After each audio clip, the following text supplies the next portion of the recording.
My doctor told me I will never walk again. मेरे doctor ने मुझे कहा कि तुम कभी चल नहीं सकोगी।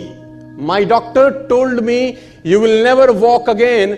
माई mother told me I would and I believe my mother rather than doctor. Wilma Rudolph एक ऐसी एथलीट हुई जिनको पोलियो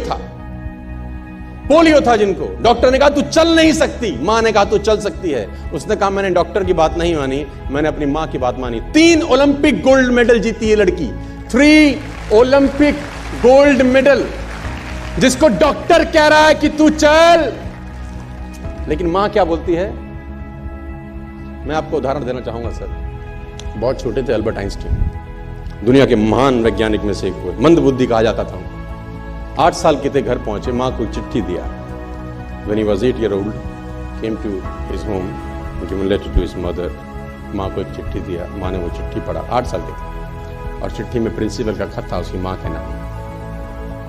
प्रिंसिपल ने ये लिख के भेजा कि आपका बच्चा विलक्षण प्रतिभा का धनी है, ग्रेट पावर है इसके अंदर, क्योंकि बहुत बड़े साइंटिस्ट बने, बड़े हो गए। मंद बुद्धि बचपन में समझा जाता था, आपका बच्चा विलक्षण प्रतिभा का धनी है, इसके अंदर असीम संभावनाएं हैं। तो हमारा स्कूल, हमारी मैनेजमेंट, हमारी फैकल्टी, हमारा टीचर इस लायक नहीं है कि हम आपके बच्चे को अच्छी शिक्षा दे सकें। तो it's better for you to take care of your sun.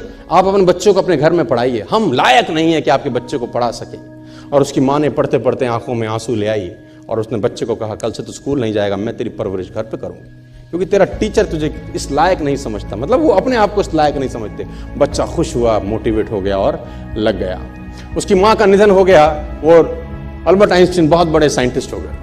Albert Einstein जब बहुत बड़े साइंटिस्ट हुए तो मकान शिफ्ट कर रहे थे अपना, और जीवन का सच्ची घटना वो अपनी ऑटोबायोग्राफी में लिखते हैं कि जब मैं मकान शिफ्ट कर रहा था तो एक ड्रॉस के अंदर मुझे वो व्हाइट कलर का पेपर फोल्डेड अवस्था में मिला। मुझे समझ नहीं था कि क्या है। मैंने उसको फोल्डिंग अवस्था से मिट्टी को हटा के जब खोला तो वो उस टीचर का लेटर था जो बहुत साल पहले टीचर ने मेरे हाथ में दिया था और मैंने अपनी मां के हाथ में रखा था। अब वो बड़ी उत्सुकता के साथ उस खत को पढ़ने लगे। जैसे उन्होंने खत पढ़ना शुरू किया और वो जार जार होकर रोए।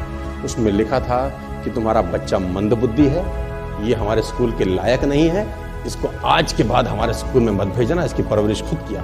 मां ने उल्टा पढ़ा कि नहीं, ऐसा नहीं है, तू सब कुछ कर सकता है, तेरे हाथ पास पावर है, तेरे में प्रतिभा है, यू कैन डू वंडर्स।